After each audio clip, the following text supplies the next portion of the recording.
私はパンダ。 Welcome back! At the end of part 1, we defeated Sabrina and sadly had to say our goodbyes to Haunter and Primeape. If you haven't seen part 1 yet, you can click the icon on the top right, or wherever YouTube decides to move it to next, and I'll leave a link in the description below. With that out the way, let's move on. With Primeape now gone, we yet again have an open slot on our team. So, hey look, it's Koga! For the most part, his team isn't much of an issue for the dynamic duo of Charmander and Pidgeotto.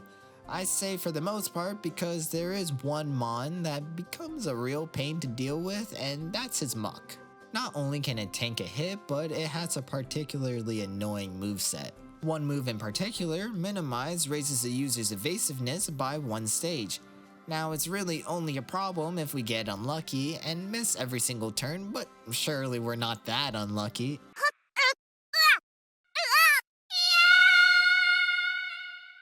Eventually, we get lucky and finally take down his Muck without too much complication. From there, the rest of his team goes down pretty easily without much of a fight, and we secure our 6th gym badge. Before we can move on though to the next gym, there's one small pit stop we need to make. See, there were a couple episodes of the anime that, for one reason or another, were only aired in Japan. One of those episodes, titled The Legend of Dratini, was supposed to be the first introduction to the Safari Zone to anime viewers. Besides the controversial reasoning behind the episode's banning in anywhere outside of Asia, one of the more infamous things that happens during this episode is Ash receives a couple of new team members. See, Ash doesn't just catch 1, 2, 3, 4, not even 5 Pokemon in the Safari Zone. He catches 30. 30.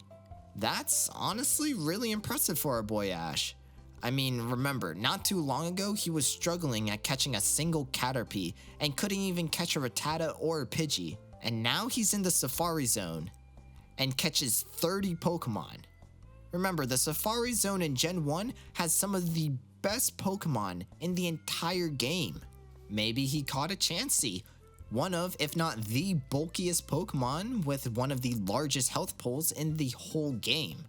Or maybe he caught a Rhyhorn, who evolves into Rhydon, who has one of the best move pools in Generation 1. Maybe he caught an Execute, or Nidorino, or a Doduo. Again, some of these Pokemon evolve into some of the strongest Pokemon in the entire generation. I wonder what he caught. Let's see. Let's check it out. Let's see what he caught. Okay, alright, and he's starting off strong. Him and Brock were able to catch 2 Tauros out of a whole herd of them. And once again, if you know anything about Gen 1, Tauros is one of the strongest Pokemon in the generation. And yes, I know, I keep on saying that, so it's probably lost some of its impact. And yes, we are in Gen 3, where due to the changes from Gen 1 to Gen 3, a lot of these Pokemon aren't nearly as strong as they once were. However, that doesn't change the fact that what Ash has done shouldn't be undermined here. He's caught 28 more Pokemon here, and just by the small list that I gave, there's some real heavy hitters here, and quite frankly, we are going to need some stronger Pokemon because these upcoming battles are not going to get any easier, and with the Elite Four peering its head right around the corner, we are going to need some stronger team members if we're going to even have a chance at taking on the Elite Four. Oh man, let's see what else he caught. Maybe he caught a Nidorino, maybe a Rhyhorn, maybe a Doduo. I don't know. Let's just see something. We need something good. Come on, Ash, let's go. Look, it's a Rhyhorn. Okay, maybe we get a Rhydon on the team. Okay, I'm already thinking we could teach it Surf, Thunderbolt, maybe even... Oh, the herd of Tauros ran past again, and he caught another Tauros, making it 3 Tauros.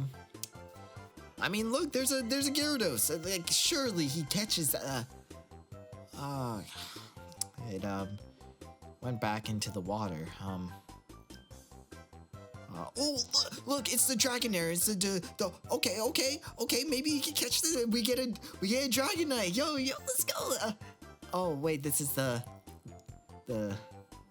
Dratini that So he can't catch the dragon. Okay. It's huh. Just a quick question that I have. He didn't just catch Tauros, right? He caught other Pokemon, right?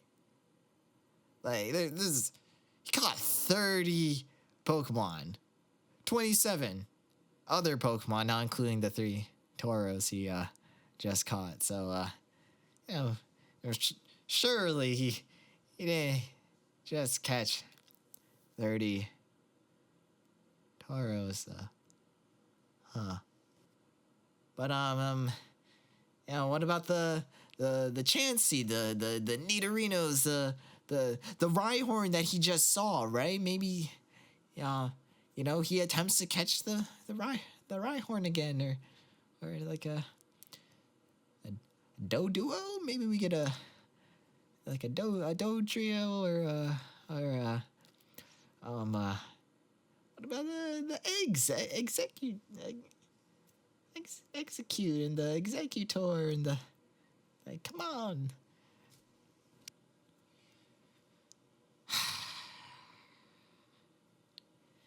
Yes, Ash didn't just manage to catch 1. He didn't just manage to catch 2. Oh, no. He didn't even stop at the number 3. He caught 30 Tauros, a whole herd of them, in fact. He failed to catch anything but Tauros.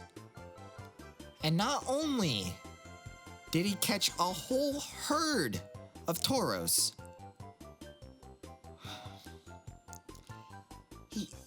he doesn't even use a single one of them. Through his entire journey, the whole herd of Tauros just sat at Oak's laboratory. We look on the bright side, we take in consideration that this was all in the first generation, and, he managed to catch 30 Tauros when Tauros has like a 1% encounter rate in the Safari Zone. So, quite a feat. I mean, like, it was pretty impressive.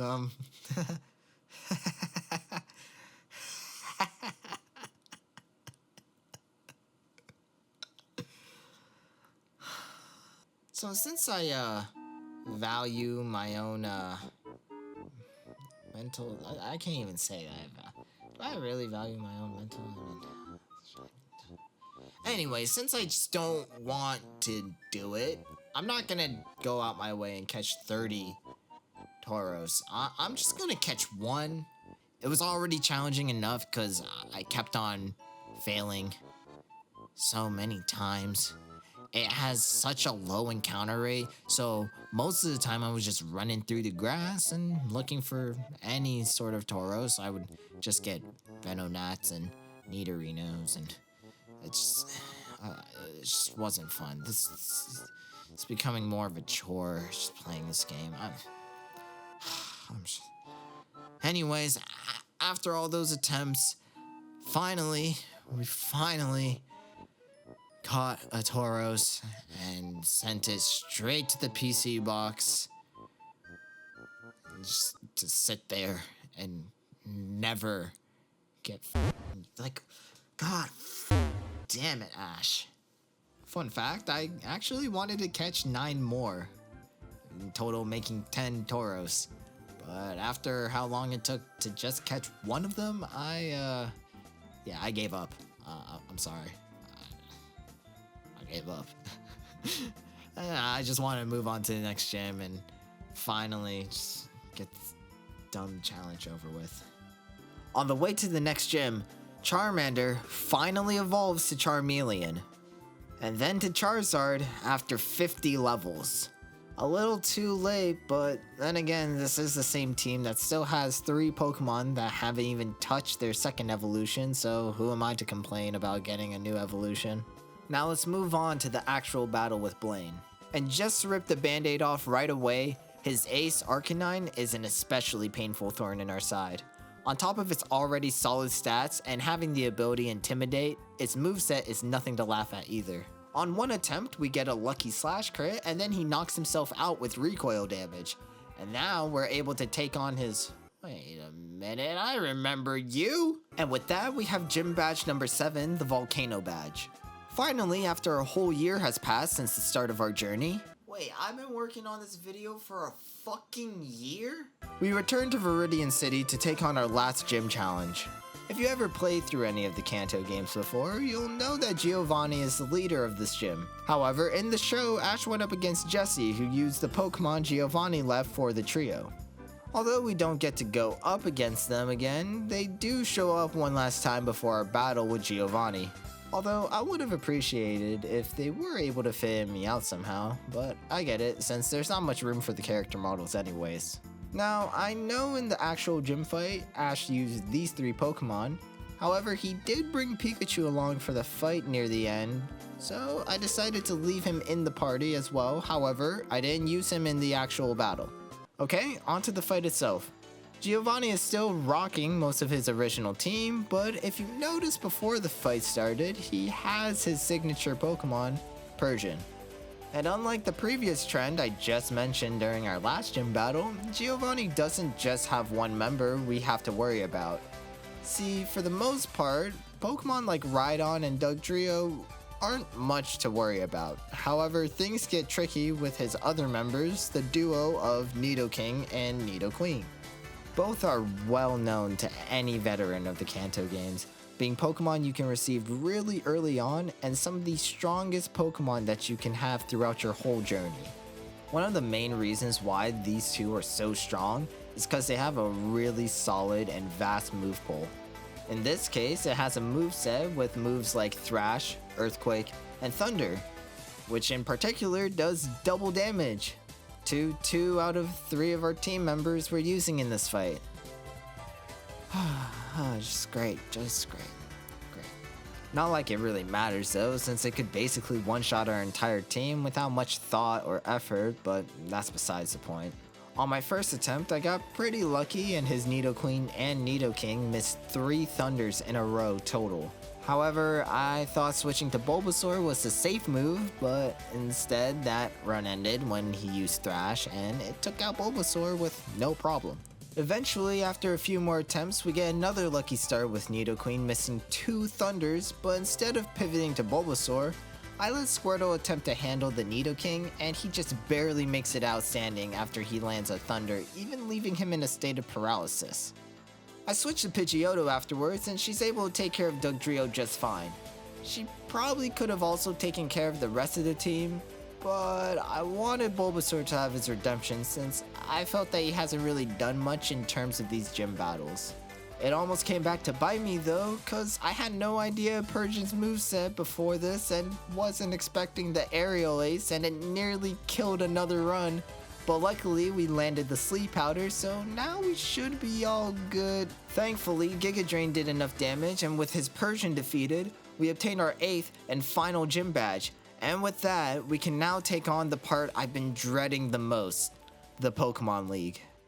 Before we can take on the Elite Four though, Gary's back again to smell us.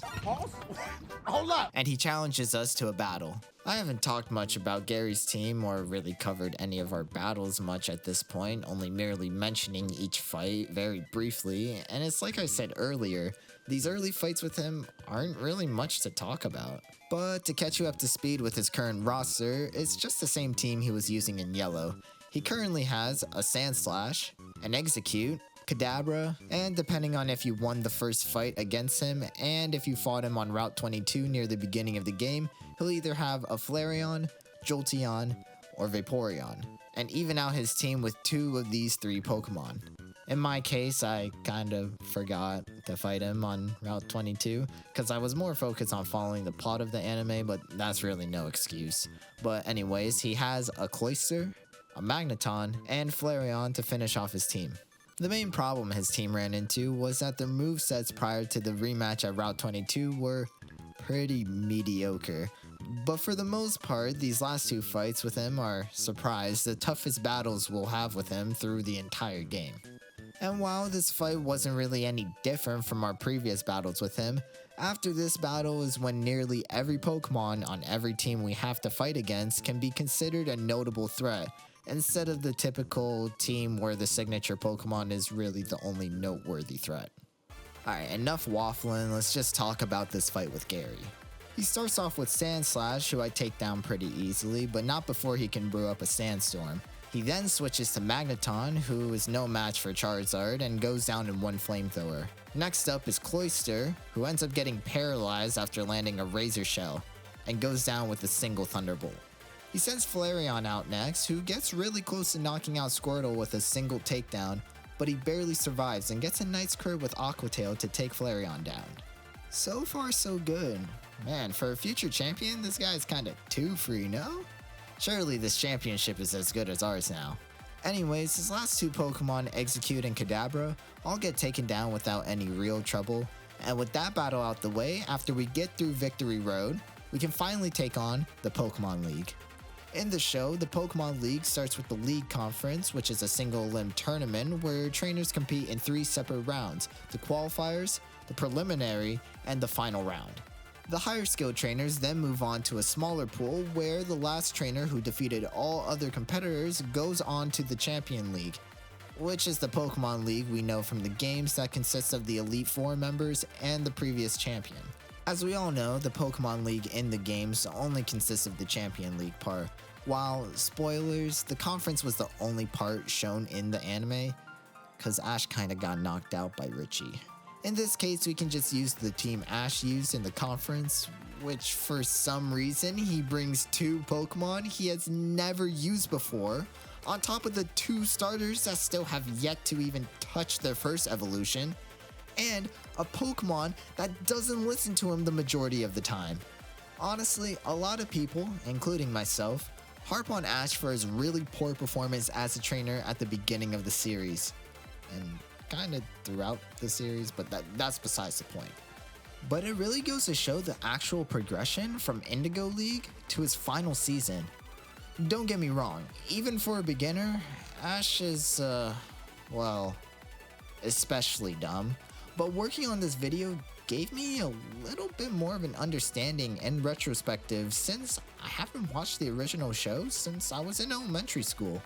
And even back then, I didn't watch the whole series, including Orange Island, which I might get to in a future installment, but that's for the future.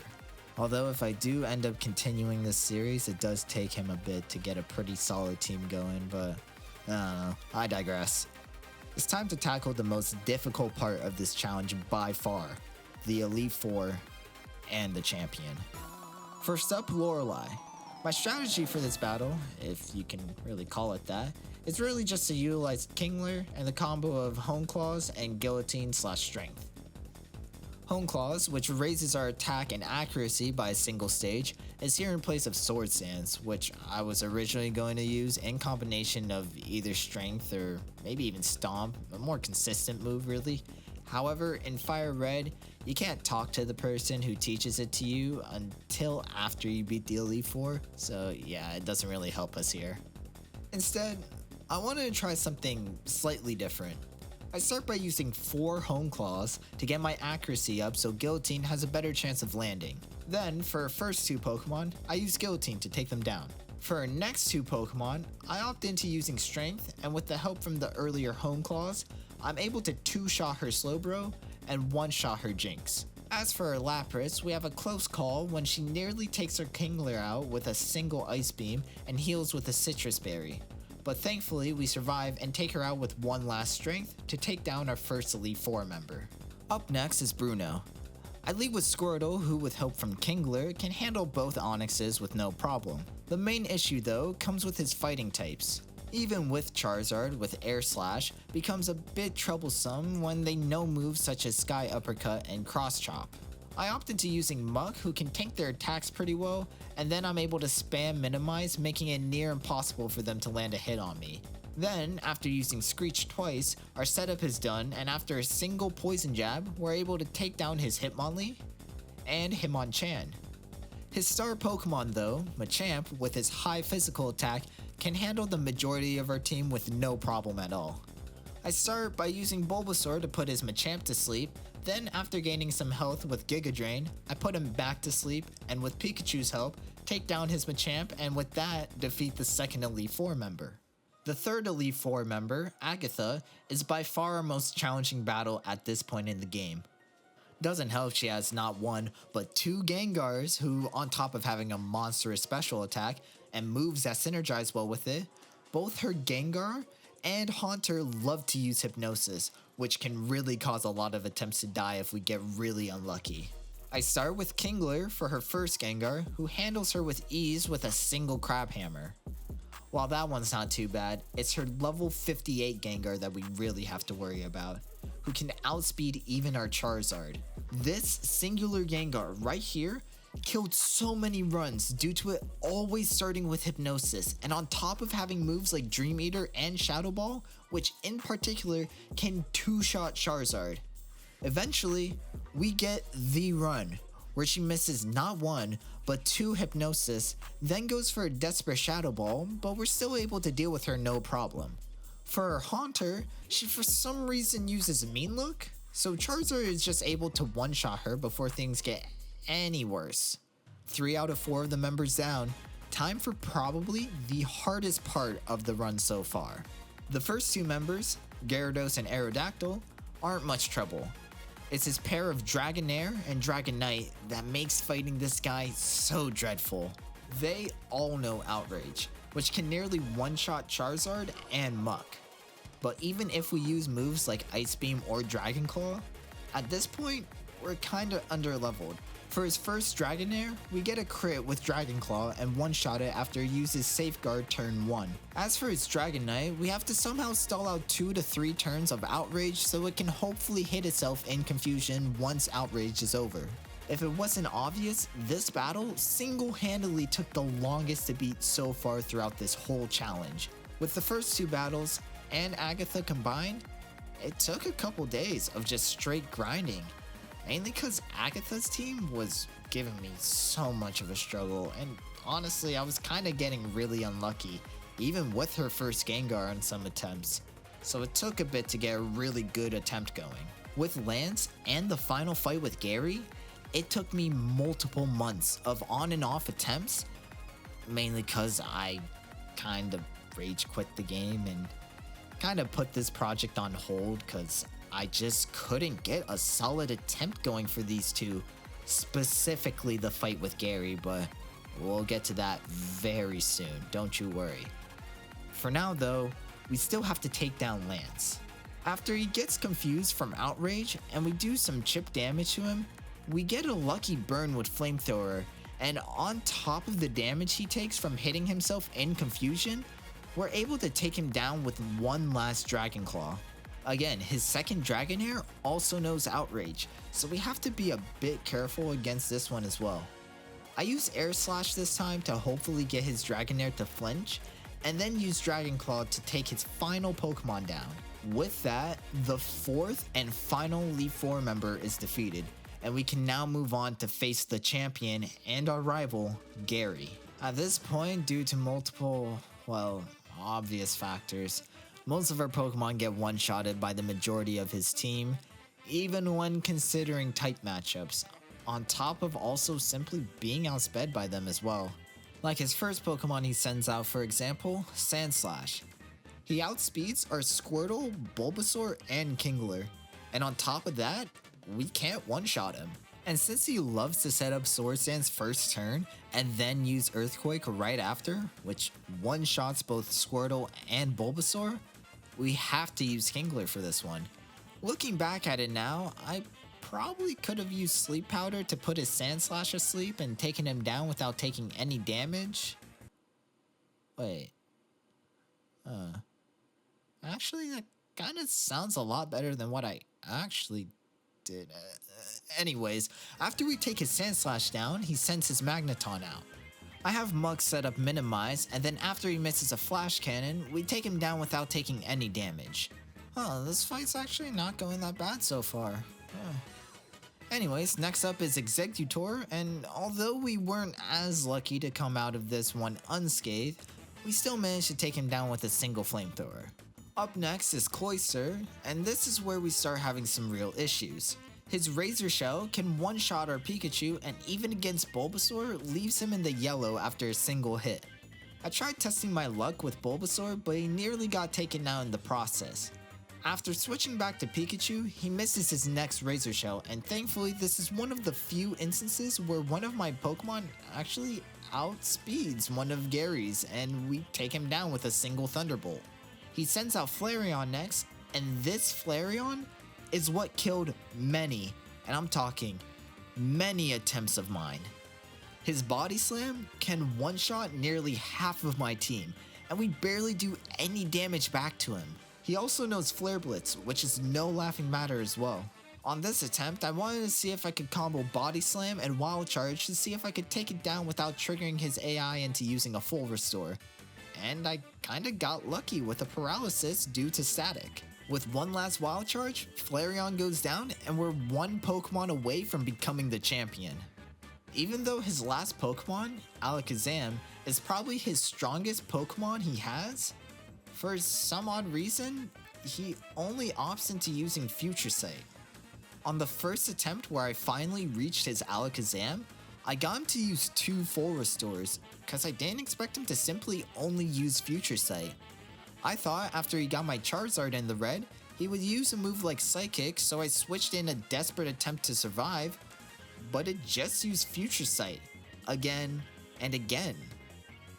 It still took my Pikachu down, so that attempt ended in a failure anyways, but I was just glad to have made it that far anyways, after thinking I would never even get past his Cloyster or Flareon. Still though, it was a bit demoralizing, but I wasn't ready to give up since I knew now that it was more than doable once I got past his Flareon.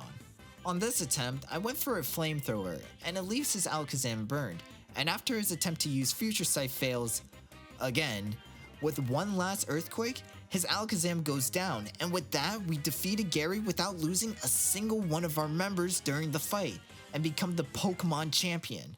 We now know that with a little bit more knowledge of battling, and enough luck and perseverance of course, Ash could have become a Pokemon champion back in the Kanto days despite his weird habits of keeping his Pokemon unevolved and releasing his team members when they become too strong.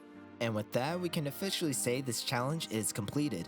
It was a bit scuffed, and at times I felt as though I wanted to scrap the project altogether. But overall, I had a lot of fun with this video. If you're one of the 5 people that have been here since my older videos, you would know this is very different from my previous uploads, which are probably for the most part now privated or deleted. After uploading that kind of content for a while on both my YouTube and TikTok, I realized I was feeling kinda unsatisfied with it overall, and it showed in not only the decline in quality, but also specifically the less frequent uploads. And with the amount of editor's notes I'd make where it seemed like I didn't know what direction I wanted to take my content. I wanted to put at least a little bit more effort into my content, so I'm glad I started with this project regardless of the results. If you ended up enjoying it, consider leaving a like and subscribing if you want to see more content like this. I'm nearly finished recording the footage for my next video, and I've already started script writing for it. Slight spoilers, it's not another Pokemon video, but don't worry, as I plan on doing another video like this with Ash's Orange Islands team, so subscribing, leaving a like, and commenting lets me know if you want to see me tackle the Orange Islands next, and if I should continue this series. Once again, I hope you all enjoyed, and I hope to see you again for the next challenge. Thanks for watching, bye for now.